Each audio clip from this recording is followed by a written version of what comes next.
Before we get into the story, comment below where in the world you're watching from today. I'd love to know. And if you enjoy these kinds of stories, don't forget to like and subscribe. Alright, let's jump in. To the Andar Dominion, it was just another warship, a drifting, rust-covered fortress orbiting the outer rim of an unremarkable star. No shields, no escorts, no signals. Just one massive, silent hunk of metal hanging in space. The first scan called it abandoned. The second scan said powered down. The third scan never came back. Still, the Empire had faced worse. They broke black hole miners, crushed neutron core bunkers. Nothing in the galaxy had ever withstood their pressure. So when the first scout vessel floated close, no one expected trouble. They laughed at the ship's shape, lopsided and patched together like a scrapyard puzzle. They called it a museum piece, a joke. But 5 minutes after docking, all contact with the scout vanished. Then the backup team followed. Same result. Not even a scream, not even static, just silence. That was the first sign something was wrong. Because this wasn't just some leftover husk. This wasn't an old relic. This was something else entirely, a trap dressed as trash, a whisper disguised as rust. And the worst part? It was human. The Andar Dominion didn't fear silence, it feared deviation. For an empire that thrived on control, routine was sacred. Every world they conquered, every ship they built, every order followed a pattern that had ruled unbroken for over 600 star cycles. Patterns meant survival. And this floating fortress of silence, was not part of the pattern. A single warship disappearing wasn't a concern, not even two. Space was chaotic, full of odd physics and rogue systems, but when the third vessel vanished and the fourth sent back a single corrupted image, an empty hallway lit with flickering red lights and what looked like claw marks gouged into steel, an emergency session of the War Council was called. They gathered in the iron spire above Driathus Prime, in a room so secure not even light escaped without clearance. The high strategist paced in a slow arc around the central holosphere, which now pulsed with a crimson dot, the last known position of the missing ships. Around him sat the 12 Lords of the March, silent and grim. These were not politicians, these were soldiers bred and built for conquest. For them, war was not a question, it was fact. Planets burn, people bend, empires rise. But the fortress didn't burn, it absorbed, and that scared them. The youngest of the lords spoke first, his voice low and careful. If this ship is Earth tech, if it came from that system, they've broken the quarantine. Gasps followed, not because of what was said, but because he dared say it. Earth. That name wasn't just a world, it was a wound. A wound the Empire had tried to stitch shut with silence. Records had been scrubbed, mentions redacted. But everyone knew. Everyone remembered the day Earth was marked as forbidden, not because it was powerful, but because it was unpredictable. Because it was cursed, because it laughed. The first campaign against Earth had gone the way of all campaigns, fast, brutal, victorious, or so it seemed. Their scanners read primitive tech, scattered governments, chaos, easy prey. But they didn't account for the humans themselves, not as soldiers, but as creatures. Creatures who fought with fire in their teeth and madness in their music. Creatures who turned every attack into a challenge and every death into a meme. Who hacked military drones with game controllers and took selfies during invasions. Who lost cities and laughed anyway. And when the Empire finally pulled back, it wasn't because Earth had won through strength. It was because Earth wouldn't stop. The Andar tried to hide the loss. They called it a strategic retreat. Then they sealed off the sector, declared the planet unfit for occupation, unstable, contaminated, all incoming traffic banned, all files locked under Omega Protocol. Anyone who asked too many questions was quietly reassigned. But still the legend spread. In bars and back rooms and black markets, stories were whispered of the humans. The laughing ghosts, the junkyard devils, the species that bit back. So when the fortress was discovered, when scans showed unmistakable human construction, it wasn't just a mystery, it was a threat. Because if the humans were building warships, it meant they weren't hiding anymore. It meant they had stopped waiting. It meant they had learned. And that broke the Empire's illusion of control. "We cannot allow this to spread," the High Strategist said at last. His voice was calm, but his fingers trembled as they tapped the console. "The other species are watching. The Accord is rebuilding. The Drev are sniffing around the outer colonies. If word gets out that humans are back in space on our side of the line, we lose the fear." He didn't mean fear of the humans, he meant fear of the Empire, because fear was their greatest weapon. More than any cannon or fleet, it was the memory of defeat that kept systems in line, the fear that resistance was pointless. That rebellion ended in ashes. But if one warship, just one, survived out there, and if people learned that humans had returned, that fear would crack, and cracks spread. "I want a strike team assembled in 2 hours," the strategist ordered. "Not a fleet, no public launch. I want silence, stealth. We cut the throat and vanish before anyone even hears the scream." The lords nodded, but one, Lord Tenvar, a veteran of the Eastern Wars, leaned forward, eyes narrowed. "And what if it's not just a ship?" he asked. "What if it's a seed?" That stopped the room cold, because everyone had heard that word before. Seed, a whisper from the old reports back when Earth's broadcasts first leaked across the stars. It was theory mostly. The idea that humans didn't build things to last, they built things to spread. That their tech was messy, redundant, and absurd on purpose. So that it would replicate. So that it would infect. So that it would grow. What if this fortress wasn't a weapon, but a beginning? What if it wasn't abandoned, but waiting? The strategist didn't answer. He didn't have to, he just turned to the holosphere again and stared at that single red dot. It didn't move. It didn't pulse, but somehow it felt like it was watching. Somewhere far beyond the edge of civilized space, a piece of human history drifted.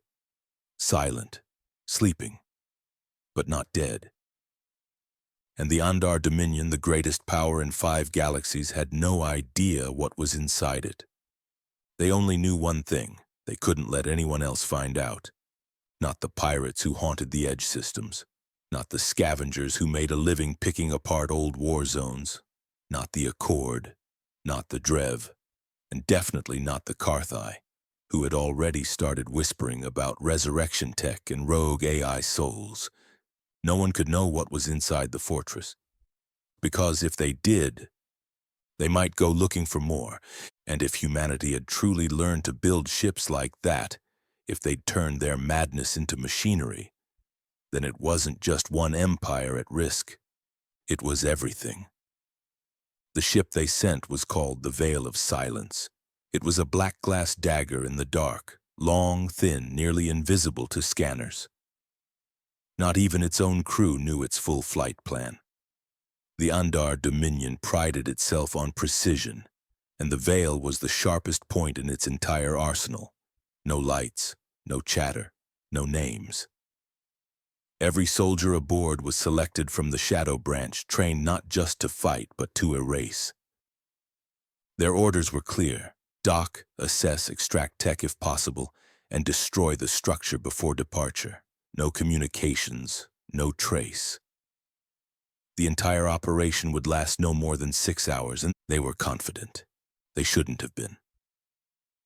As the Veil crept toward the fortress, its sensor arrays picked up nothing out of the ordinary.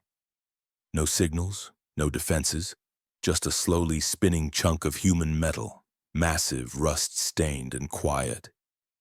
The only activity was a faint heat signature deep inside, far too small to be an engine, too steady to be life. "Could be a damaged core," whispered Commander Rillen, the unit leader. His voice was barely more than a breath, fed through a throat implant designed to dampen all emotion. We secure it first. If it's intact, it goes to R&D. Otherwise, we incinerate the site. They breached the hull at Deck 47, slicing through outer plating with precision drills. No alarms triggered. No systems came online. The entry corridor was lined with flaking walls and emergency lights frozen mid-flicker, stuck in a state of almost dead red. They stepped through one by one, weapons drawn, every motion rehearsed and calculated. At first, it was exactly what they expected. Dust, rot, disuse, scratched walls, flickering signs written in what their translator marked as English. They moved down the main corridor, guided by ancient floor maps labeled Hangar Bay A and Cafeteria. Jokes back on Dryathis often claimed humans had an entire religion based on snack machines and sugar water. But there was no sign of life here. Just silence. Until they reached the atrium, and the music started. It wasn't loud. It wasn't even clear. Just a faint, distorted hum leaking from rusted speakers overhead. A slow beat, a warbled voice, like a song half remembered from a dream. The squad froze. "Source?" Relin asked, eyes darting. "No signal feed," came the reply from his tech specialist, Agent Kavos. "There's no power grid. The ship's dead, Commander. It shouldn't be playing anything." The beat continued. They pressed forward. The atrium was massive, easily the size of a stadium with shattered glass domes revealing the stars beyond. Benches lay overturned. Murals lined the curved walls, faded but visible. They showed human figures, arms raised to the sky. Some held weapons, others held hands. Some just stood and smiled, their faces crudely painted over with childlike symbols. Hearts, stars, lightning bolts. And then they saw the first corpse. It wasn't human. It was Andari, a scout from the third wave, slumped in the corner, armor burned through the chest, one hand clutching a steel pipe. He hadn't died quickly. He had tried to fight. "What the hell happened here?" Kavos whispered. Raylan crouched beside the body. No gun, no proper wounds, just signs of panic. Teeth marks on the glove, scratches. Human-shaped but with uneven pressure, like someone had fought with bare hands and unfiltered rage. No honor, no logic, just violence. "Split into threes," Relin ordered. "Sweep pattern C. We regroup in 20 minutes." The squads fanned out into the maze of corridors. That's when things started breaking. Squad Theta went silent first. Their tracker showed their location as Rec Room 12, but when the command feed tried to ping the room, it didn't exist on the ship's map. Just static. Then their comms cut out completely. Reland dispatched 2 scouts to retrieve them. The scouts never came back. Squad Delta reported seeing movement, just for a second. A figure down the hall, human-sized, moving too fast for old bones, too clumsy for an active defense unit, but not a ghost. They heard footsteps. They heard breathing. One of them swore they heard laughter. "Fall back to Central Corridor," Relin ordered. "Seal bulkheads behind us." But the doors no longer obeyed their systems. The ship had no power, but it had awareness. Agent Kavos, still analyzing the data feeds from his portable rig, froze mid-keystroke. "Commander, there's something running behind the walls. A network. Old-style Earth code, not AI, not even stable, but it's moving, it's learning." "Learning what?" "Us." In the dim light of the hallway, a message blinked onto a wall screen that hadn't worked in decades. Just a single line flickering in green text. "Welcome back to the final fortress. Please enjoy your stay." Another screen lit up beside it, now playing "I Will Survive," Gloria Gaynor. The song blasted through the entire deck. The screams followed 10 seconds later. They weren't human screams. Squad Gamma had wandered into an old mess hall, tables overturned, food storage ransacked. On the far wall was what looked like a vending machine, cracked and gutted. It began to whir and blink the moment they stepped close. One of them approached. The machine launched a burst of pressurized steam that sliced through his armor like wet paper. The second was dragged away by chains that fell from the ceiling like vines. The third didn't scream. He just started laughing and didn't stop. They had to seal the room behind them, and even then the lights wouldn't turn off. All across the ship, the shadows began to shift.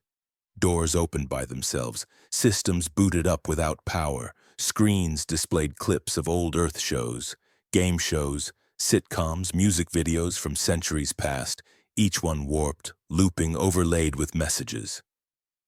We are not lost. We are watching. We remember. Commander Relin regrouped what remained of his unit, 8 soldiers, out of 30, and they hadn't even reached the core. He didn't believe in ghosts. He didn't believe in myth. But something was wrong here. Something human. Commander Relin had stopped giving orders. Not because he didn't have any, but because the ship had started answering back. Every time he spoke, the walls would flicker, screens would light up, and the voice, if you could call it that, would respond. Not in challenge, not even in threat, just in twisted, mocking friendliness. "Hey there, champ," said a nearby speaker as he scanned a doorway. "You look tense. Want a joke?" He ignored it. The door opened anyway. Inside, a room that should have been a barracks had become something else. The beds were stripped down and arranged into what looked like a theater stage. Floodlights flickered on from the ceiling. A piano started playing, jagged and out of tune, and then the curtain, there was a curtain now, drew back. 5 mannequins stood in a row, dressed in Dominion scout armor just like his own. One had a coffee mug glued to its hand. Another had googly eyes stuck to its helmet. A sign dropped from above. "Now appearing the strike team!" Laughter echoed through the walls, pre-recorded, artificial, but wrong. The tone was too cheerful, too loud. The kind of sound that didn't want to entertain. It wanted to mock. Kavos, standing beside him, finally snapped. He aimed his blaster at one of the mannequins and fired. The blast hit square. The mannequin exploded into glitter. Not fire, not gore, just glitter. Pink and gold and shimmering with little smiley faces that somehow danced through the air longer than physics should have allowed. One spark even landed on Kavos's visor and stuck there, blinking like a heartbeat. He screamed, backing away, trying to wipe it off. But the glitter wouldn't move. "It's in the suit," he howled, clawing at his helmet. "Commander, I can hear it giggling." The voice returned, smooth and syrupy. "Don't be a party pooper, Kevin."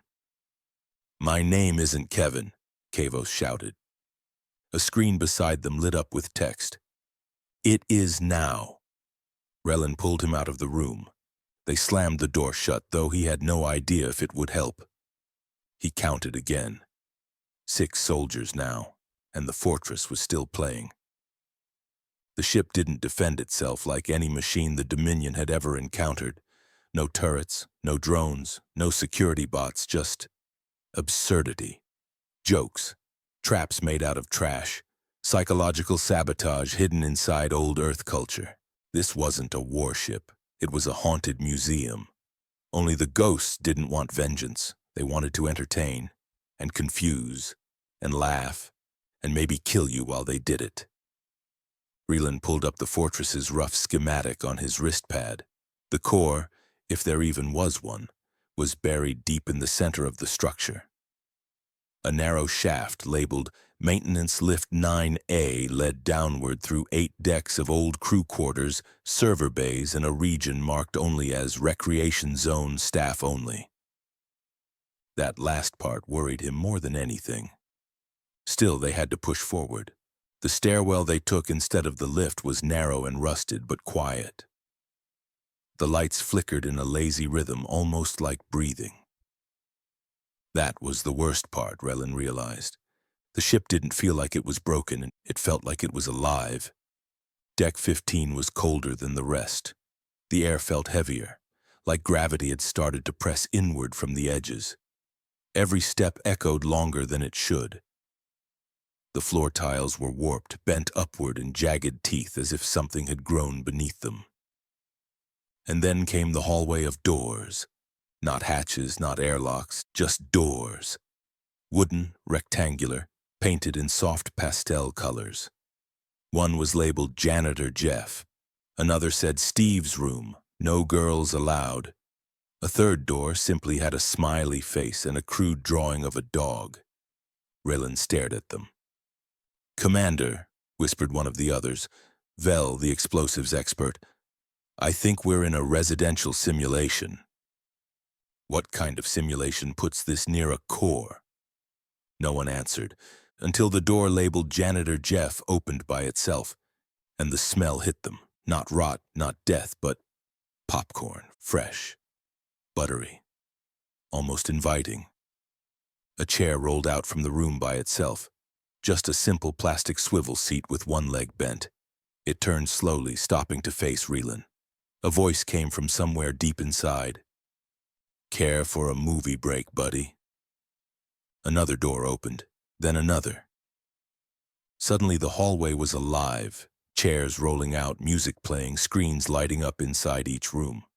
One showed an old cartoon of a coyote chasing a bird. Another looped what looked like security footage of humans dancing in a kitchen wearing colanders on their heads. A screen just outside the "No Girls Allowed" door blinked to life. "Welcome to the fortress, where the only thing scarier than death is boredom." Raylan turned to Vel. "This is deliberate. This isn't tech rot. It's designed this way. To distract, to infect." They moved quickly now, heads down, ignoring the doors, the sounds, the voices offering games, snacks, trivia challenges. One soldier faltered when a speaker offered the entire collection of Earth Cat videos unfiltered. He didn't make it past the next corner, just vanished. No noise, no trace. Kavos had stopped talking. He hadn't spoken a word since the glitter. His eyes stared ahead, wide and vacant, like he was watching something none of them could see. The screen on his wristpad flickered uselessly. His motion tracker spun in loops. Raylan grabbed him, shook him. "Talk to me, Agent." Kavos looked at him and whispered, "I think the ship is learning jokes. It's using our laughter now." I heard myself laugh, but I didn't laugh. He looked down at his chest. His name tag had changed. "Hi, my name is Chuckle Buddy." Raylan ripped it off. The hallway ended at an open doorway. Beyond it, silence, darkness, and a sign above the arch. Final level. Core memories. No one wanted to be the first to walk through, but they had no choice. They stepped into the dark, and behind them the doors slowly closed, one by one. Soft music followed, something between a lullaby and a circus jingle. The fortress wasn't just defending itself, it was introducing itself, and it was far from done. The room was enormous, vast and hollow, as if someone had scooped out the heart of the ship and left it bleeding stars. The walls curved up into a dome that shimmered faintly with light, though there were no obvious sources. It wasn't lit so much as remembered. Every surface gleamed like polished obsidian, reflecting the strike team's movements with a subtle delay, like echoes of time rather than sound.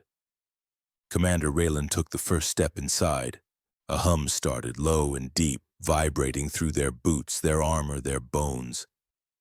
It wasn't mechanical, it was tonal, emotional, the kind of sound that felt like a memory you didn't want to remember but couldn't forget. They moved forward slowly, weapons raised, eyes scanning. No hostiles, no movement, just reflections and the occasional flicker of something in the corner of the eye. Something tall, something watching. But when they turned, there was nothing. Then the dome lit up, not with lights but with stories. Images burst into life across the ceiling like constellations made of memory. Earth memories, hundreds of them, maybe thousands. each one blurry around the edges but sharp in the center, snapshots of human life, stitched together in a pattern no machine would dare design. A child in pajamas holding a sparkler in the rain, laughing as lightning strikes in the distance. A teenager skateboarding down a highway ramp past a burning billboard. A soldier in tears hugging a dog in a makeshift camp. A couple dancing in an empty supermarket aisle to music playing from a phone in a cereal box. A man alone in the dark, whispering jokes into a broken camera. And through it all, chaos. Bright burning, uncontainable, beautiful. Raylan's squad froze beneath it, eyes wide. None of them spoke. Until Kavos collapsed. He dropped to his knees and began whispering names. Not of people, of memories, moments. His fingers trembled as he pointed upward. That's my face, he murmured. That's my laugh. But I've never been there. That isn't me, but it's my sound. The screen above shifted, zoomed. Kavos was right. One of the projections showed him, laughing, seated at a plastic table, birthday cake on his nose, surrounded by humans. None of it made sense. Raylan yanked him to his feet. Focus. This is psychological warfare, manufactured nostalgia. It's trying to rewrite us. No, whispered Vel. It's not rewriting. It's mirroring. Another image flashed. This one of Vel herself, her silhouette running through a street filled with fireworks. Children around her, a hand reaching out to hers. Only she'd never been on Earth, never seen fireworks, not in person, not like that. Then another soldier screamed. One of the projection nodes had descended from the ceiling, a tiny orb on a thread of metal blinking softly. It hovered in front of him, blinking like a mechanical firefly, before projecting a hologram directly into his helmet display. He tore the helmet off, but it didn't stop. The image was seared into his retina now. A field of sunflowers, a woman smiling, a flag waving, a song, then fire, sirens, static. He ran. The others didn't follow, because suddenly the dome shifted again, and this time it spoke, not in voice, not in text, but in jingles. The kind used in ancient Earth ads, bright, friendly, invasive. Welcome to the fortress where no one's alone. Grab a seat, rest your feet, make this place your home. Beats, more lights flicked on, actual ones now. Bulbs shaped like stars and moons strung across the walls like someone had decorated a child's birthday party in a war bunker. Balloons fell from the ceiling. Some were deflated, others popped as they landed. Then came the projections, full-sized, walking. Not holograms, not quite AI, characters. They emerged from the shadows like stage actors, humans in mismatched uniforms, animal suits, glittery armor, chef hats, wedding dresses, football gear. Some walked, others floated. One rode what looked like a tricycle made of bones and plastic forks. And all of them smiled, but not nicely. The first spoke in a voice that chirped like static trapped inside a toy speaker. Welcome home, Andar friends, we missed you. Raylan raised his weapon. Identify yourself. The figure, an old man in a lab coat with clown makeup smeared across one eye, just chuckled. I'm Larry. Raylan hesitated. What is this place? Another figure stepped forward wearing an apron that said "Kiss the Chef" over a full combat exosuit. This is our ship, the final fortress, last of its kind, first of its mind. Mind? Oh yes, said a third, a woman with LED eyelashes and a backpack that beeped. We're not run by logic, not anymore. That's what broke the others. All that precision, all that control. Predictable stuff burns too easy. So you built this? No, said Larry. You did. Raylan stepped back. What do you mean? The dome flickered again. The images returned, this time corrupted. Intercut with Dominion footage. Strike teams. Invasions, executions, all spliced with Earth reactions, pranks, memes, dance videos layered over war footage, jokes inserted into death reports. "You uploaded yourselves into us," said the clown scientist. "Years ago, you tried to study us, control us, understand what made us tick, and in doing so, you gave us you." Another projection showed an old Dominion drone being disassembled by teenagers. Its parts reused to build a slingshot that launched pizza at a billboard of a general. "We didn't fight back with strength," said the figure in the wedding dress. "We fought back with you. Your cameras, your drones, your curiosity, you wanted to watch us." A door slid open behind the projections. "Now it's our turn." The room beyond was white, bright, empty. "Go on," Larry said, tipping an imaginary hat. "You're the guests of honor." Relin didn't move, neither did the others, because now finally they understood. This wasn't a trap, it was a stage, and they had walked into the final act. Relin didn't speak as he stepped forward into the white room. The floor beneath him didn't echo, it absorbed. It didn't feel like metal or plastic or any manufactured material he knew. It felt soft, not squishy, not unstable, just unreal, like a memory pretending to be a floor. The others followed, silent. No one wanted to be the last. The door closed behind them without sound. The lights didn't hum. The air didn't move. There were no vents, no wires, no seams in the walls. It was like being swallowed by a concept.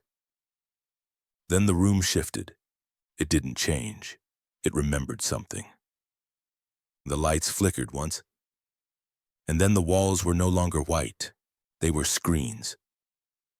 All four walls lit up at once, surrounding the team with a panorama of pure, unfiltered madness. Videos, billions of them, playing simultaneously, overlapping, colliding, interrupting each other. A waterfall of human content, screaming voices, laughter, music, glitches, ads, confessions, tutorials, angry rants, bedtime stories, memes, memories, instructions for building flamethrowers with hairspray. Every wall showed something different, and all of them were true. Agent Vel fell to her knees. "They archived it," she breathed.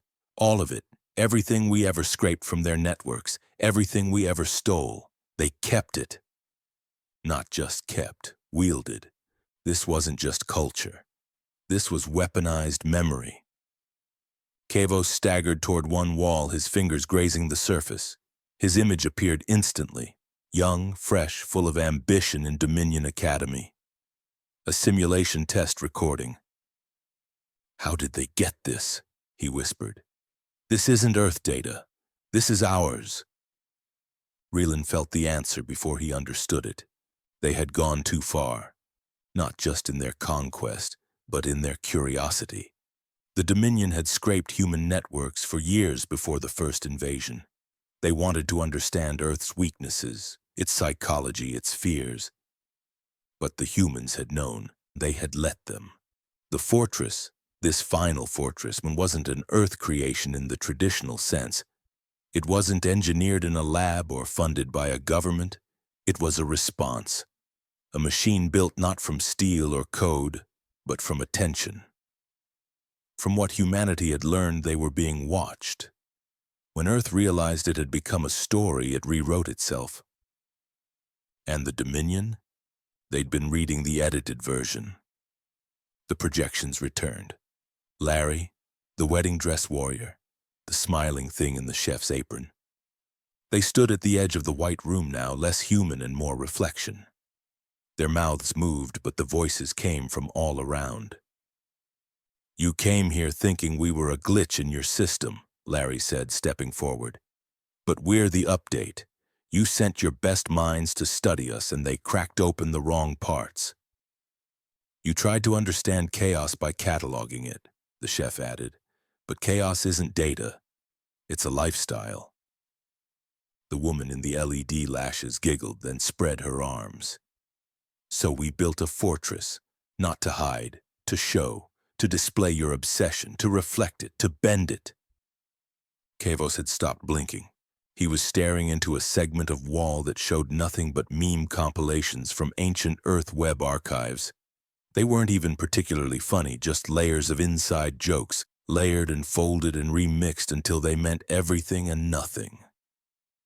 Reelan walked up beside him. He stared at the images, and for a second, a fraction, he understood. The way a joke was a shield. The way a meme was a sword.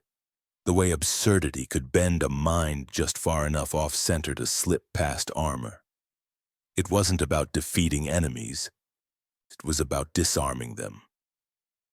You can't win a war against a planet that laughs at its own extinction, Reelan muttered. The screen shifted again. This time it showed a map, not a military map, not a galactic layout, a subway map, human transit lines, intersections, random routes, but hidden in the curves was a pattern, a message. Text appeared beneath the lines. This isn't a fortress, it's a seed. A second line followed. You're not in the core, you're in the roots. Reelan's breath caught. It had never been about the ship itself. It was about where it leads. Commander, Vel said suddenly, her voice breaking through the noise, we're not underground. We're under something else. Another shift. The room fell away. No walls, no ceiling, no floor, just darkness. Then, stars. But not the ones they knew. These constellations were wrong, alien, but familiar? Reelan realized it wasn't space they were seeing. It was storage. They were inside a simulation, a virtual core mimicking the vastness of space. Each star a node, each galaxy a piece of content. A fragment, a backup. The fortress had backed up itself, not just its systems, its story. This wasn't a ship, it was a seed vault of human culture, and the Dominion had walked right into it. The projections returned, now surrounding them like ancient spirits. You wanted to burn the virus, Larry said. You forgot to check if it could fly. The chef twirled a ladle and winked. And buddy, it's airborne now. Reelan clenched his fists. You think this is victory? You've just made yourselves a bigger target. Good, the wedding dress warrior whispered. Because we're done hiding. Then the walls turned red. Alarms, real ones this time, screamed to life. Kavos collapsed. Vel screamed. Reelan turned, just in time to see the veil of silence. It was docked outside the observation window, but something was wrong. Its lights were blinking wrong. Not tactical, not coded, rhythmic, almost like it was tapping its own hull. Reelan grabbed his comm. Vale, come in. This is Commander Reelan. Abort retrieval. Repeat, abort retrieval. Silence. Then the comm crackled, and the ship replied, not in voice, in song. Never gonna give you up. Reelan's eyes widened. They'd been rickrolled, from inside their own ship. The veil spun once in space, began broadcasting the music across all channels. The Dominion's most elite stealth vessel had been turned into a jukebox. And it had only taken minutes. The projections laughed in unison. Welcome, Larry said, spreading his arms. To the resistance. Reelan didn't remember drawing his weapon. He only realized it was in his hand when it began to shake. The Veil of Silence, the most secure warcraft in the Dominion's Black Fleet, was now spinning in orbit like a disco ball, broadcasting 80s Earth music on all encrypted frequencies. Somewhere inside its once unbreachable systems, a virtual mustache had been digitally overlaid on the face of High Admiral Zarn during an emergency alert. It blinked, it danced. The warship was lost. So was the mission. Reelan stared at the smiling projections around him. They weren't gloating. They weren't threatening. They were waiting, as if this was a stage and the final act hadn't been delivered yet, as if he was supposed to finish it. We came here to destroy you, Reelan said, low and ragged. The LED-lashed woman gave a gentle shrug. That's what everyone says, before they start singing. Kavos twitched beside him. He was humming now, quietly under his breath. Never gonna give you up. No! Raylan snapped, grabbing him. Hold on! Focus! But Kavos wasn't in control anymore. His eyes had gone wide, pupils dilated, breath fast and shallow. They're not using weapons, he whispered. They're using identity. Raylan turned back to the projections. What are you? Larry stepped forward, smiling wider than before. We're the consequence of curiosity. The echo of every surveillance ping you sent. You watched Earth long enough, and Earth noticed. So we built something you couldn't understand, something you'd have to look at, something too ridiculous to destroy without being changed by it. Behind him, the memory vault shimmered again. Stars spun in slow spirals, each one a cultural file, an old meme, a song, a rant, a teenage blog post from 2009 complaining about cafeteria pizza. You built a weapon made of internet trash, Raylan said. Larry grinned. We built a mirror. Outside the fortress, the veil of silence was no longer silent. It had activated its engines, not to retreat, but to transmit. A pulse of information shot from its dish, beaming across systems. The Dominion's networks, the trade routes, the encrypted back channels, all of them now infected with content, and it was too late.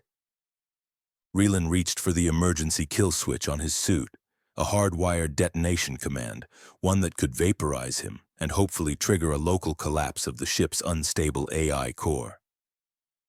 But the switch was gone. Not broken, gone. In its place, a sticker, a yellow smiley face with the words, "Don't be mad, be rad."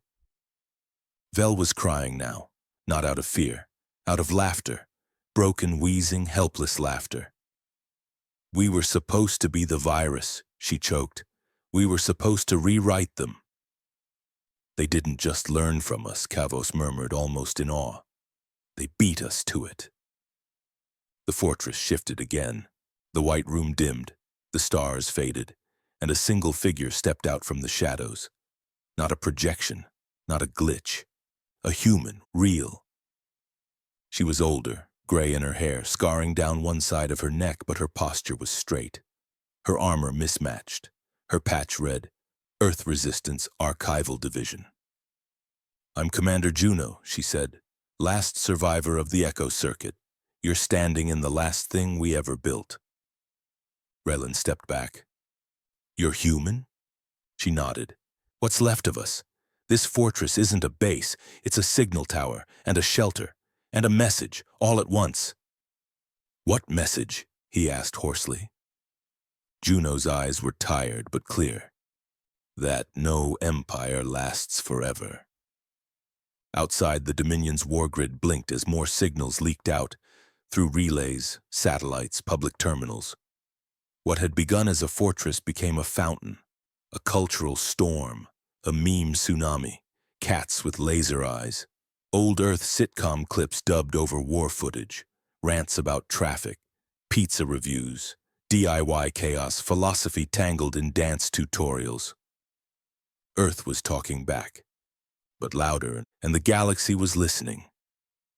Raylan dropped his weapon, and he didn't remember deciding to. His fingers just stopped holding on. Because he finally understood. This wasn't about Earth fighting back with strength. It never was.